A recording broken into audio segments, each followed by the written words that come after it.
స్లోగా స్లోగా పోనీ పోనీ.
వెనక్కి రండి, అందరూ పడాలి కదా, ఒకసారి వెనక్కి రండి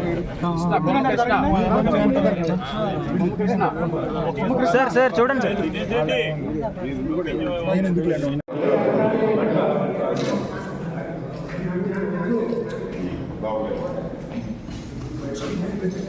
మీరు ఎలా ఓకే.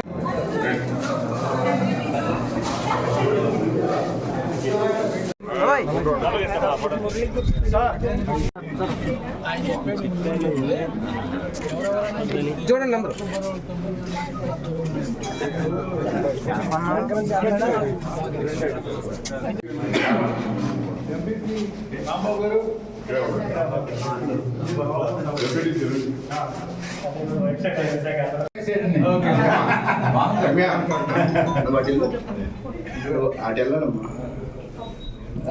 డాక్టర్ గారు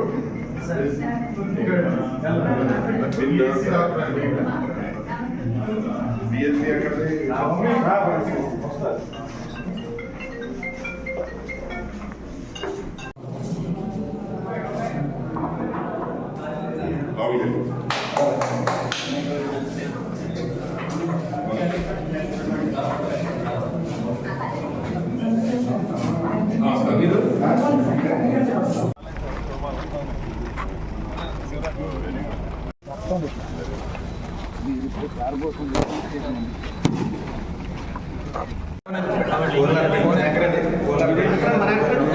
ఎమ్మెల్యే గారు మీడియా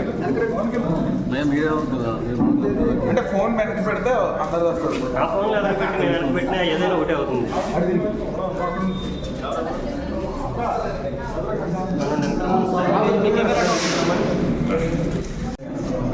మీరు పట్టుకోండి అదే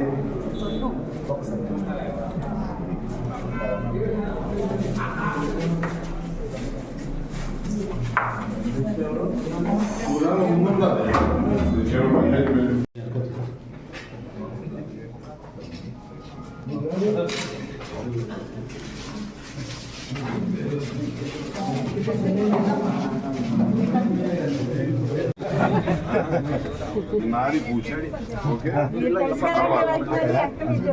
వచ్చి చెప్పుకోవడం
నియోజకవర్గం ఎర్రగొండపల్లి గ్రామ పెద్దలకు కదర్బాబు రెడ్డి గారికి, ఎంపీ గారికి, ముఖ్యంగా జానకిరెడ్డి గారికి, అలాగే ఇక్కడున్న పెద్దలందరికీ, సర్పంచులకు, ఎంపీపీలకు, వైస్ ఎంపీపీలకు, పెద్దలందరికీ నా నమస్సుమాంజలి తెలియజేస్తున్నాను. ముందుగా నన్ను దీవించి మీ మధ్యకు పంపించిన జగన్మోహన్ రెడ్డి గారికి కృతజ్ఞతలు తెలియజేసుకుంటున్నాను.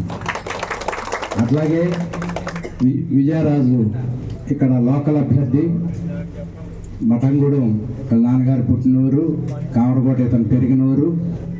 ఇక్కడ ప్రతి చోట్ల ఎర్రగొండపల్లిలో కూడా బంధువులు ఉన్న ఊరు నాది అని చెప్పి సీఎం గారి దగ్గర ప్రత్యేకమైన సిఫార్సు చేసి నాకు ఈ ఎమ్మెల్యే అభ్యర్థిగా నన్ను నియమించడానికి ప్రధాన కారణమైన గురుతుల్యులు శ్రీధర్ గారికి నమస్సుమాంజలు.